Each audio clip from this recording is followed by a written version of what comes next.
ओम शांति।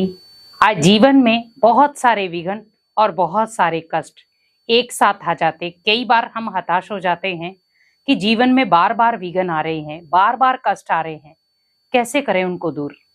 भगवान से प्रार्थना भी करते हैं, प्रार्थनाएं अर्चनाएं भी करते हैं, कृपा भी मांगते हैं, नित्य नियम भी करते हैं, लेकिन फिर भी कष्ट दूर नहीं होते। बहुत सारे लोग होपलेस हो जाते हैं कि हम इतनी चीजें करते हैं फिर भी भगवान हमारे इन कष्टों को नहीं हरते, हमारे विघ्नों को खत्म नहीं करते। लेकिन आप ये सोचिए कि हमारे जीवन में जो विघ्न आ रहे हैं, हमारे जीवन में जो कष्ट आ रहे हैं, वो किन कारणों से आ रहे हैं। कौन से कारण है जो जीवन में बार बार कष्ट भी आ रहे हैं और बार बार विघ्न भी आ रहे हैं और खत्म भी नहीं हो रहे। क्योंकि कहीं ना कहीं बहुत सारी आत्माओं का बोझ आपके सिर पर है। उन आत्माओं का बोझ है जिनको आपने कष्ट दिए हैं, जिनके जीवन में आपने विघ्न डाले हैं। जब हम किसी के जीवन में विघ्न डालेंगे तो बदले में हमें क्या मिलेगा? हमें भी विघ्न मिलेंगे।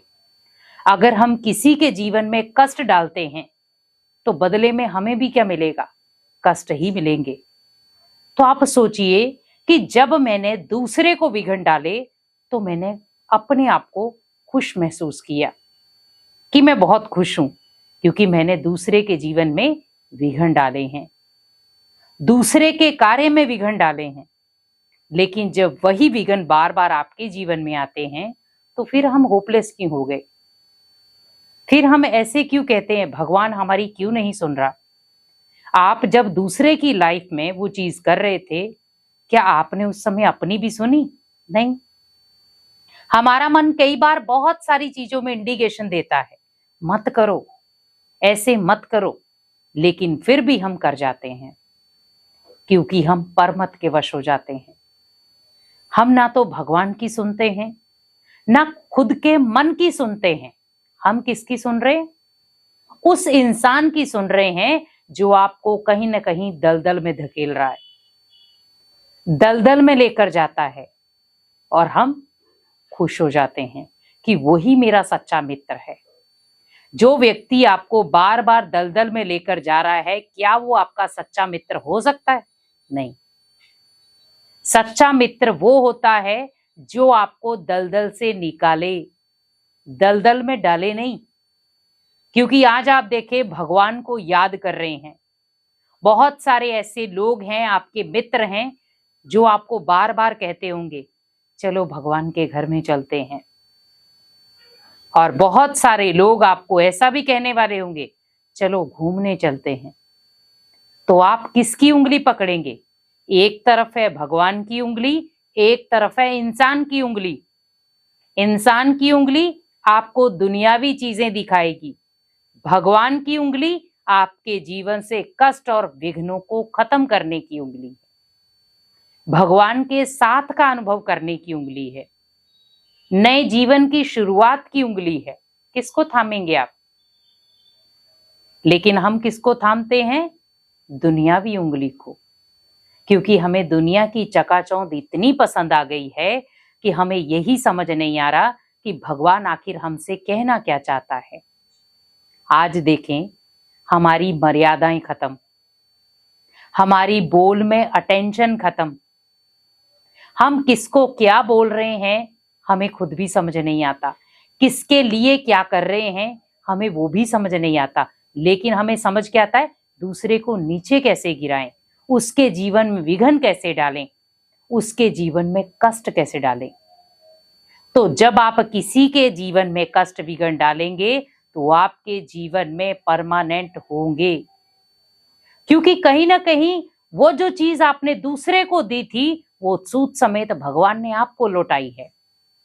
अब अगर जीवन से कष्ट परेशानियां निकालनी है, विघ्न निकालने हैं, तो आप कम से कम भी उन आत्माओं से माफी मांगे जिन आत्माओं के जीवन में आपने बार बार विघ्न या कष्ट भेजे हैं।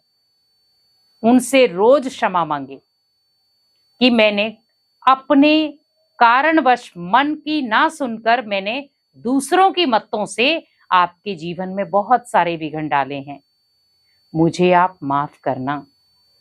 क्षमा कर देना, मेरी इस भूल को माफ कर देना, फिर इमर्ज करें कि वो सामने वाला भी मुझे क्षमा कर रहा है।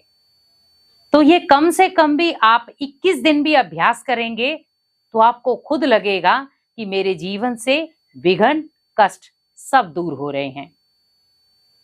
क्योंकि वैसे भी हम गणेश जी को क्या कहते हैं? विघ्न विनाशक। तो विघ्नों को उन्होंने कैसे किया था विनाश? अपनी सही परख से, अपनी सही समझ से, अपनी बुद्धि के आधार पर। इसीलिए कोशिश करें कि हमें जीवन में अगर बार बार विघ्न आ रहे हैं हमारे, तो मुझे पहले चेकिंग करनी है वो क्यों आ रहे हैं, किन कारणों से आ रहे हैं, क्या मेरे ही कोई कारण तो नहीं है। तो अगर बार बार जीवन में विघ्न आ रहे हैं तो विघ्न आपके खत्म नहीं हो रहे हैं, तो उसका आप कारण जाने। जीवन में जब भी आपको लगे कि मेरे जीवन में कहीं ना कहीं बार बार विघ्न आ रहे हैं, बार बार कष्ट पहुंच रहे हैं, तो उन कष्टों से निकलने के लिए आप उन आत्माओं को जिनको आपने कष्ट दिए हैं उनसे माफ़ी मांगे, भगवान से क्षमा मांगे कि भगवान, मैंने अपनी बुद्धि ना चलाकर, अपनी मन की ना सुनकर मैंने उस आत्मा के जीवन में कष्ट पहुंचाए, आप भी हमें क्षमा करना। तो जो भी आप नित्य नियम करते हैं उसमें आप इस चीज़ की एडिशन ज़रूर करें। तो जब आप इस चीज़ की एडिशन कर देंगे तो आपको खुद लगेगा कि मेरे जीवन में किसी भी प्रकार के भले वो विघ्न आ रहे थे वो धीरे धीरे नष्ट होना शुरू हो गए। क्योंकि जब हम किसी आत्मा को कोई चीज़ देते हैं रिटर्न में वही मिलती है।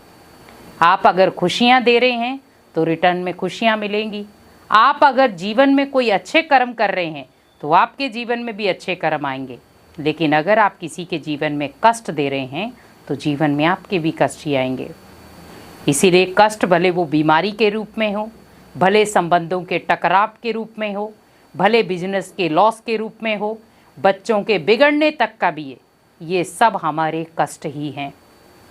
कई बार बच्चे हमारा कहना नहीं मानते, इतना उपद्रव मचाते हैं, कई बार बच्चे ही कष्ट का कारण बन जाते हैं। हम जितना भी धन कमाते हैं बच्चे नशे पत्ते में उड़ा देते हैं, तो है तो जीवन में कष्ट। तो यहाँ पर बस मुझे ध्यान रखना है कि अगर कष्ट बढ़ रहे हैं, क्यों बढ़ रहे हैं, किन कारणों से बढ़ रहे हैं, तो उन कारणों को समझें और उन कष्टों का निवारण आप खुद से ही जानें कि मुझे कैसे इन कष्टों का निवारण लेना है।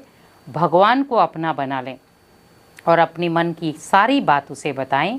अपने दुख कष्ट जो भी हैं आप भगवान को बताएं, उसकी राय के आधार पर आप चलेंगे तो आपके जीवन में ना तो कोई विघ्न बचेंगे और ना कोई कष्ट रहेंगे। इसीलिए आप जिन भी आत्माओं को कष्ट या विघ्न कारणे अकारणे दे भी देते हैं, उन आत्माओं से क्षमा मांगे और अपने आप को हल्का रखें, ताकि भगवान भी आपको ब्लेसिंग दे और आपके जीवन से कष्ट और विघ्न सदा काल के लिए ख़त्म हो जाए। ओम शांति।